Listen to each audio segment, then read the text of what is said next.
આજ રોજ તાલુકા પંચાયત તરીકે પ્રમુખ અને ઉપપ્રમુખની વરણી થવા બદલ હું તાલુકા પંચાયતના ચૂંટાયેલા સભ્ય અને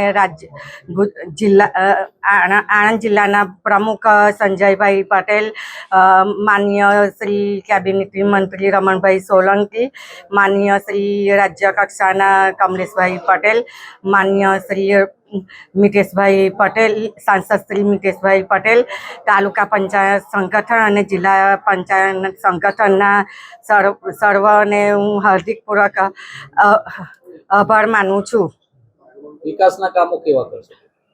પ્રજાલક્ષી કાર્ય તાલુકા પંચાયતના તમામ સભ્ય વતી પ્રજાલક્ષી કાર્ય કરીશ અને વિકાસના કાર્યને ઊંચી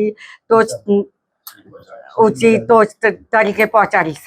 તાલુકા પંચાયત બોરસદ પ્રમુખ ઉપપ્રમુખની વરણી માટે જિલ્લા વિકાસ અધિકારી દ્વારા નમૂનાકારની નોટિસ પ્રસિદ્ધ કરી 23/5/26ના રોજ ચૂંટણીની બેઠક નક્કી કરવામાં આવેલી. જે અન્વયે 22/5/26ના રોજ પ્રમુખ માટે પટેલ સોનલબેન યોગેશભાઈ તથા ઉપપ્રમુખ માટે ગોહિલ દક્ષાબેન મહેશભાઈ બંને હોદ્દા માટે એક જ ફોર્મ આવેલું હતું.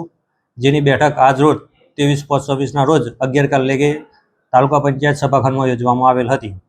બંને કેટેગરી માટે એક જ ફોર્મ આવેલ હોય તો પ્રમુખ તરીકે પટેલ સોનલબેન યોગેશભાઈને તથા ઉપપ્રમુખ તરીકે ગોહિલ દક્ષાબેન મહેશભાઈને ચૂંટાયેલા જાહેર કરવામાં આવેલ છે.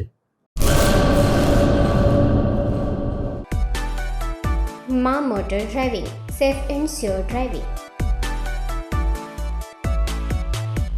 ડ્રાઇવિંગ એ શોખ સાથે આપની મોટી જવાબદારી પણ છે.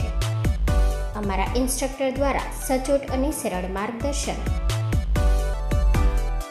આપની રોજની તાલીમની માહિતી મેળવીને શું અધુરાશ છે એના ઉપર પૂરું ફોકસ કરાય છે.